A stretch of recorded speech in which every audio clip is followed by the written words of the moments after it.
Halo Sobat Alumni FHUMP, hari ini saya berada di Fakultas Hukum Universitas Muda Palembang untuk mengajak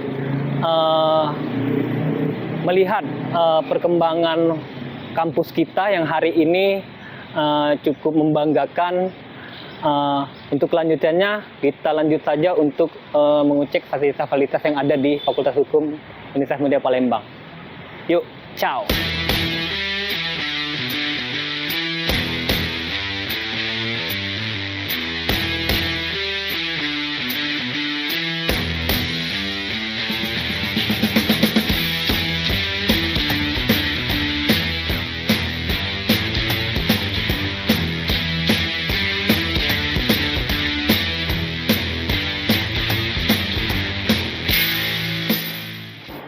Mading sekarang udah lebih rapi, ada buku karya dosen FHUMP di sini. Kita lihat.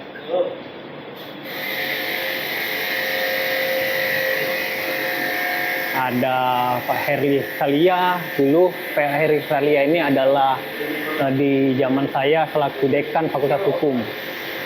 Ada Serlika, ada Pak Abdul Hamid yang hari ini sebagai dekan sekarang, dan banyak yang lainnya. Ini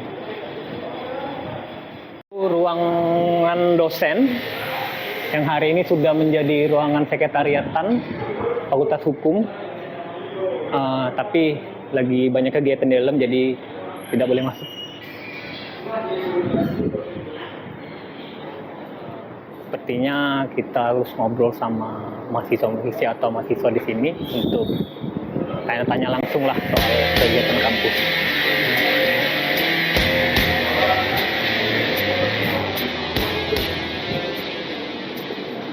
Halo Dek.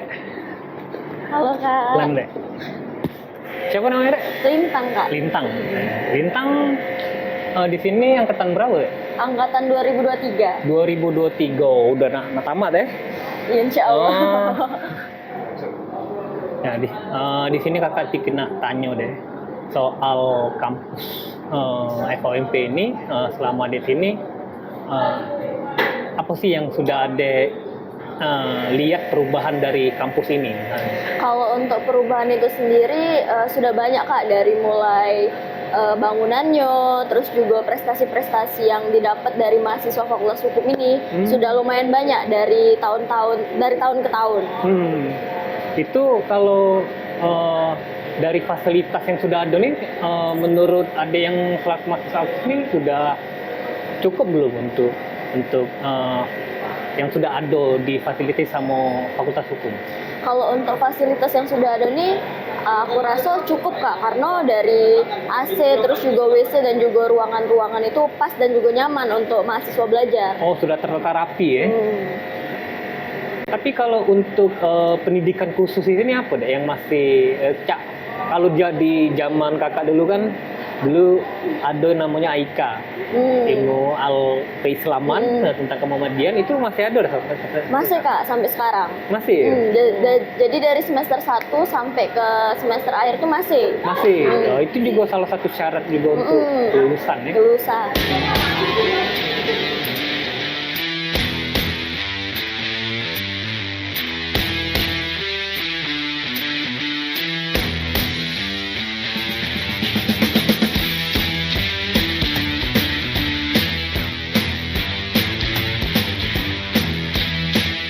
Halo para sobat alumni FHUMP, hari ini saya bertemu tokoh atau salah satu dosen dari Fakultas Hukum, yaitu Dr.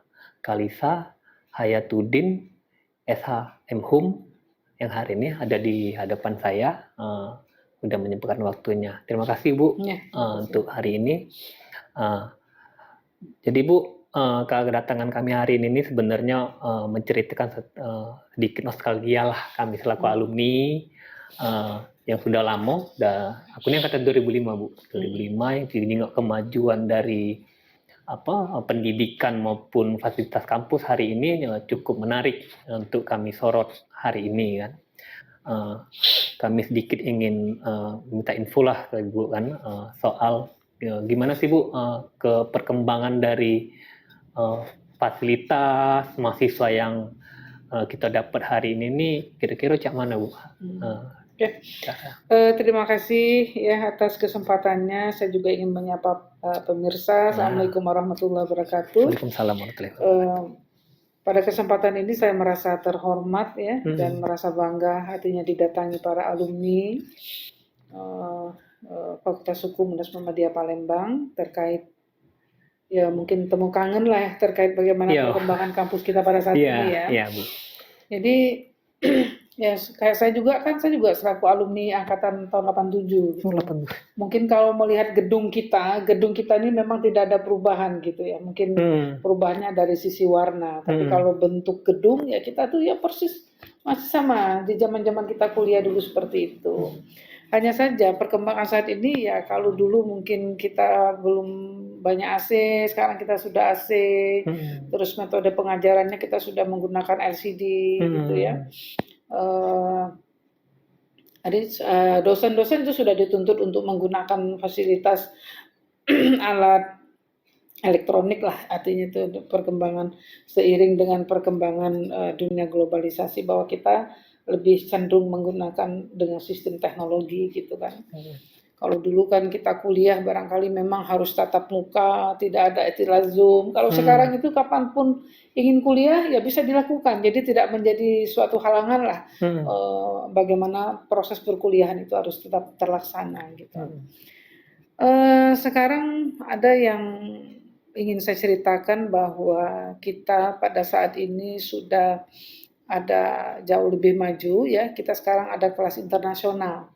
Kita lagi merintis yang kebetulan. Oh itu ini Bu, PK baru ya? Ya bukan PK, tapi memang ini digiring ya nanti mahasiswa kita yang angkatan pertama itu nanti khusus kelasnya itu kelas internasional ya semuanya berbasis bahasa Inggris. Yang saat ini ya diketuai oleh Dr. Serlika Aprita SHMH ya.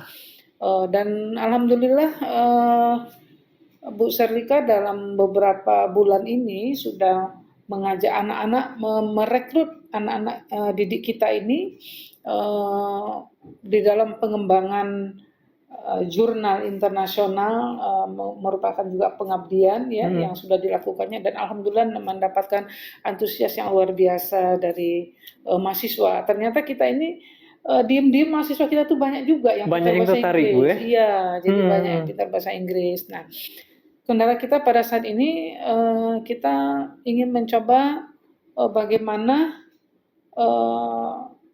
melakukan pembibitan terbaik dosen-dosennya.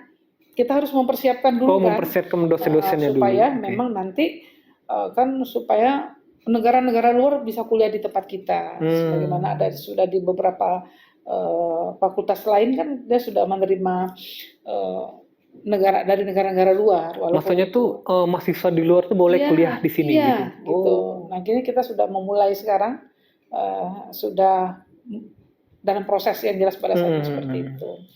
Lalu yang kedua ya, kita sekarang sudah ada kelas reguler B. Reguler B itu apa, Bu? Reguler B itu ya kalau orang sekarang mengatakannya bahwa itu kelas sore, kelas yang memang khusus untuk orang-orang yang bekerja. Kelas karyawan.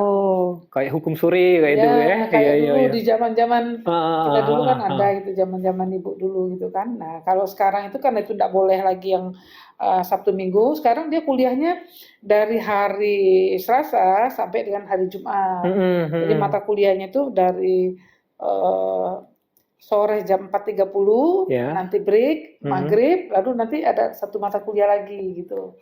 Itu sudah alhamdulillah ini baru periode pertama, baru angkatan pertama ini kita sudah ada sekitar 23 siswa. 23 siswa ya? 23 siswa. Kira-kira Bu, kalau untuk mahasiswa sendiri yang hari ini kita terima dari fakultas itu sekitar berapa Bu? Yang mahasiswa barunya? Kemarin yang sekarang mahasiswa baru angkatan tahun 2005-2006 kita 513 siswa. 513 siswa? Iya, alhamdulillah. Yang terbaru yang sekarang Bu? Itulah termasuk itu. Kalau yang kemarin kita dapat rasanya berapa ya?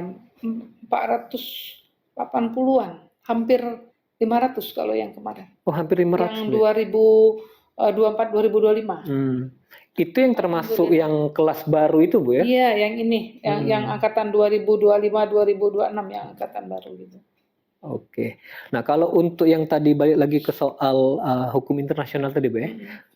Kenapa sampai kepikiran kita nih harus bangun hukum internasional itu, kelas hukum internasional Kelas itu? internasional, iya. Ya karena kita juga kepingin pertama ya, kita nih visi misi kita tuh memang sudah mengarah ke internasional. Ya sudah mengarah ke internasional ya, sehingga ya seiring dengan waktu kita juga harus mampu menata diri untuk merujuk ke sana gitu. Oh, harus mampu Sehingga, bersaing lah, Bu, ya, ke situ, Bu, ya. misi kita dapet dan kita juga ingin ya setara lah dengan orang lain gitu ya, supaya memang kita bisa sejajar dengan perguruan tinggi lain. Karena kita tidak bisa menafikan bahwa alumni Fakultas Hukum itu terpakai di mana-mana. Benar, Bu. Dan banyak juga yang dia juga turut serta di dalam menentukan kebijakan negara gitu ya. Jadi di situ kita merasa bangga gitu, beberapa alumni itu gitu. Ya, artinya memang ya kalau saya lihat juga, Bu, memang alumni kita ini memang sudah banyak yang sudah inilah berpotensi sukses gitu kan. Jadi memang ya kita sekarang bahkan kan nomenklatur kita sudah ada perubahan. Sekarang kita ada istilah UPT ya, unit di bawah prodi itu sudah ada alumni, kemahasiswaan dan alumni. Nah, jadi memang terfokus ke situ. Jadi saya berharap sebenarnya dengan terbentuknya IKA ya, yang tentunya yang sangat disemangati oleh Arifudin selaku ketua IKA dan teman-teman yang lain gitu ya. Saya berharap bahwa alumni ini menjadi mitra bagi perkembangan fakultas gitu loh. Karena apa gitu ya? Saya berharap bahwa dijadikan mitra itu, jadi kita ini bukan hanya sebatas temu kangen, senang-senang, silaturahmi, bukan begitu gitu kan.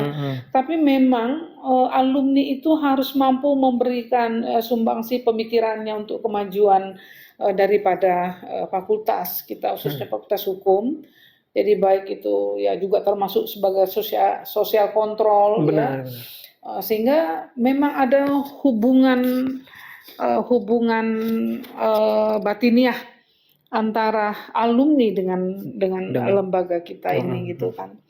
Jadi ya itu tadi nggak perlu sungkan-sungkan untuk memberikan masukan ya, masukan-masukan terkait dengan apa yang terjadi di lembaga dan saya berharap betul bahwa IKA ini akan menjadi agen perubahan gitu loh. Amin. Agen perubahan terkait dengan hal-hal yang sangat positif ya. Bagaimana barangkali ada kerjasama dalam rekrutmen untuk adik-adiknya gitu ya, untuk mengarahkan adik-adiknya yang lebih baik. Karena begini, saya melihat contoh gitu ya. Kebetulan kan dua anak saya itu ada dua selesai di Undip gitu. Ya terkagum-kagum lah ya bagaimana cara Undip itu. Kan di waktu wisuda kan berselang satu semester ini, kemudian anak saya nomor 2 lagi yang selesai gitu kan. Nah itu dia punya gedung yang sangat luar biasa.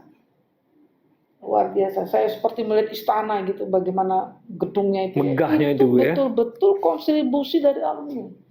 Dan alumni itu memberikan sumbangan, yang sukses-sukses itu memberikan sumbangan kepada lembaganya untuk membiayai adik-adik tingkatnya itu yang memang tidak mampu.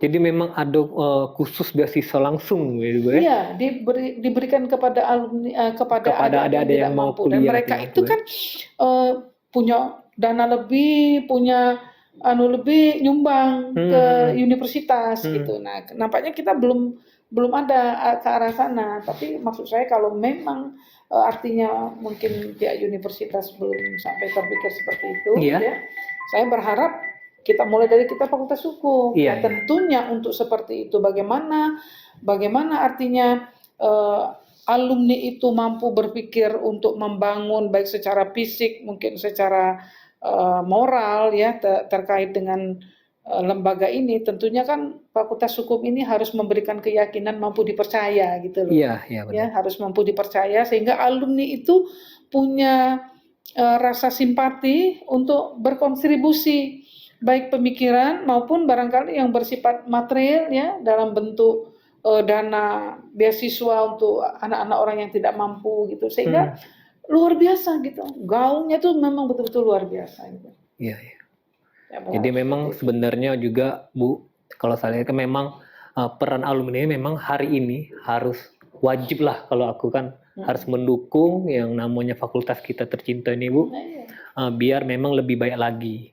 Jadi memang jangan lebih cenderung ke persoalan sebenarnya kan, tapi bagaimana kampus kita ini, fakultas kita ini jadi lebih baik. Ya, makanya kan kemarin Arif, ya saya juga nggak tahu ya Arif, kita minta tolong sama Arif supaya ya gedung kita ini kan sudah gedung lama gitu ya. Gedung lama, tapi ya kita berharap kan orang-orangnya bukan juga orang-orang yang lama, tapi memang orang-orang yang memang standar keilmuannya, ya, kemudian standar Benar itu. jenjang pendidikannya, kita juga berharap mengejar ke situ gitu kan. Kemarin kita minta tolong Arif itu untuk membangun gazebo supaya memang adik-adiknya ini nanti bisa duduk belajar di situ dengan wifi yang gratis, karena kita kalau untuk yang di taman-taman kebetulan kita memang sudah tidak memungkinkan lagi untuk ada taman, untuk ada apa, ya mungkinnya itu tadi supaya mereka merasa nyaman di kampus gitu kan. Oh, jadi memang kalau untuk fasilitas tempat adik-adik ini kumpul, misalnya tuh tadi baca memang ada kekurangan soal fasilitas itu sih Bu ya. Iya, karena memang ya dananya kan besar itu kan, dananya besar. Ya sudah kita mulai, misalnya kita menempel-nempelkan seperti yang di depan mungkin sudah lihat tadi ya. Iya, itu menarik Bu. Jadi kalau masuk ke kampus ini kan sudah ada quiz foto untuk foto-foto fakultas hukum, kan sudah lebih menarik sih Bu. Sudah menunjukkan bagaimana karya-karya dosen itu kan buku-buku. Iya, buku-buku teman itu sudah sempat juga aku lihat kan, Bu Sarlika, Ibu sama Pak Hamid tadi kan aku lihat. Sudah banyak nih mas aku dosen-dosen kita ini berkompeten yang seharusnya memang kita ini mampu loh bersaing. Misalnya, kenapa sih kita harus pakai dosen lain sedangkan kita ini ada loh dosen-dosen yang punya keahlian itu. Kenapa kita tidak pakai dosen kita deh? Iya. Tapi memang kadang-kadang kan kita butuh ini ya, butuh ada keilmuan tertentu yang memang kita tetap harus melakukan kerjasama dengan pihak luar gitu ya. Karena dosen secara empiris itu kan akan tetap berbeda dengan praktisi gitu loh. Jadi makanya kita mencoba misalnya di dalam beracara kita akan ada mata kuliah litigasi non litigasi. Kita sekarang udah ada kerjasama artinya dari beberapa lembaga yang memang kita khusus menghadirkan mereka, memang yang ahlinya Bu ya, membuat gugatan ya, mungkin bagaimana cara membuat perjanjian. Kita dulu kan kita memang sudah ada itu, tapi kan itu umumnya dari dosen-dosen kita sendiri. Kita sekarang menggunakan lembaga-lembaga luar. Karena itu memang untuk mengupgrade skill tadi Bu, karena kan kita butuh perkembangan zaman kan, ilmu kan semakin luas kan, dan kita harus mengikuti rules gitu. Itu sih. Makasih Bu, sekali lagi atas pertemuannya. Mungkin cukup di sini Be wawancara kita. Nanti berikutnya kita akan lanjut ke wawancara-wawancara ke tokoh-tokoh lain di Fakultas Hukum.